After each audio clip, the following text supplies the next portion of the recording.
கோலி talk Kollywood news. பிரபுதேவாவுக்கு பிடிச்ச நடிகர் விஜய். பிரபல நடன மாஸ்டர் சுந்தரத்தோட வாரிசு பிரபுதேவா. நடன மாஸ்டரா ஒர்க் பண்ண இவரு வித்தியாசமான நடன அசைவுகளால ரசிகர்களை கவர்ந்தாரு. அப்புறம் சங்கர் இயக்குன காதலன் படத்துல ஹீரோவாயிட்டாரு. அதுக்கப்புறம் தமிழ் தெலுங்குல ஏராளமான படங்கள்ல நடிச்சாரு. ஆனா ஒரு கட்டத்துல தன்னோட ஹீரோ மார்க்கெட் கவிழ்துன்றத உணர்ந்ததும் டைரக்ஷனுக்கு தாவினாரு. தன்னோட தாய்மொழியான தெலுங்குல ஒரு படத்தை இயக்கிட்டு பின்னாடி தமிழ்லயும் படங்கள் இயக்கி வெற்றி கண்ட பிரபுதேவா இப்போ பாலிவுட்டோட முக்கிய கமர்ஷியல் இயக்குனர் ஆயிட்டாரு. இப்போ தான் தெலுங்குல இயக்குன துக்குடுன்ற படத்தை இந்தியில ஆக்ஷன் ஜாக்ஷன்ற பெயர்ல ரீமேக் செஞ்சிருக்காரு. அஜய் தேவ்கன், சோனாக்ஷி அந்த படத்துல நடிச்சிருக்காங்க. சோனாக்ஷி பிரபுதேவா இயக்கத்துல நடிக்கிற 3வது படம் இது.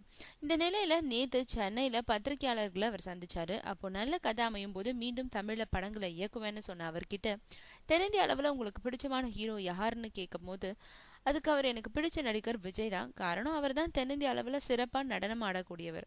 அது காரணமாவே எனக்கு விஜய் அதிகமா பிடிக்கும்னு சொல்லியிருக்காரு.